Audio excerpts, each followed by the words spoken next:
வந்து ரொம்ப முக்கியமான ஒரு வண்டியை காட்ட போகிறேன். என்ன தான் காரு லேட்டஸ்ட் பைக்லாம் நான் வாங்கியிருந்தாலும் இந்த பைக்கு பார்த்திங்கன்னா எனக்கு ரொம்ப ஸ்பெஷலான பைக்கு. ஏன்னா இது வந்து எங்கள் அப்பா வச்சுட்டு இருந்த பைக்கு. ஸோ ஏதோ சில ரீசன்னால் வந்து அவர் ஓட்டுறது இல்லை. அவர் இப்போ ஆக்டிவாக அந்த மாதிரி கியர் இல்லாத வண்டி தான் ஓட்டுறாரு. இதில் என்ன நல்ல விஷயம்னு பார்த்திங்கன்னா இது ஸ்டார்ட் பண்ணியே 12 வருஷம் மேலே ஆயிடுச்சு. அதனால் இப்போ பார்த்திங்கன்னா கிளச்சு லூஸாக தான் இருக்குது, ஜாம் எதுவும் இல்லை. அப்புறம் பார்த்திங்கன்னா கிக்கர் பண்ணாலும் கிக்கர் வருது. ஸோ பிஸ்டன் ஃப்ரீயாக தான் இருக்குது. இந்தமாதிரி சீஸான பிரச்சனை இல்லைன்னு தான் நினைக்கிறேன். ஸோ இது பார்த்திங்கன்னா ஹீரோ ஹோண்டா தெரியுதா உங்களுக்கு, இன்ஜின்லேயும் போட்டிருக்கோம்.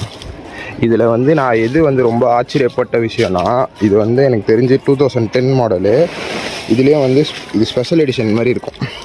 லைக் இந்த அலாயில் பார்த்தீங்களா ரெட்டு பெயிண்ட்டு, இது செம்ம சூப்பராக இருக்கும். ஸோ இதை வந்து என்ன தான் ஆச்சுன்னு நான் கேட்கலான்னு இருக்கேன். ஸோ டயரும் பார்த்தீங்களா எதுவுமே அவ்வளோ வெடிப்புடல, இதை காற்றும் இறங்கலை. 12 வருஷம் ஆகுது, காற்று இறங்கலை. தெரியுதா அவங்களுக்கு, ஃபுல்லாக இறங்கியே இல்லை காற்று இன்னும்.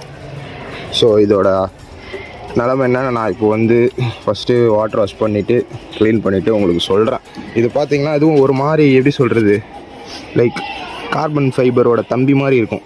தெரியுதா அவங்களுக்கு இந்த ஃபினிஷு, இதுவும் சூப்பராக இருக்கும். இது கிளஸ்டர் பாருங்கள் எப்படி இருக்குது பார்த்தீங்களா, ஒரு மாதிரியாக இருக்குது பார்த்தீங்களா, ஒரு மாதிரி ஜேடிஎம் மாதிரி இருக்குது. ஸோ அடுத்த வீடியோவில் நான் இதை பற்றி அப்டேட்டு போடுறேன் கைஸ்.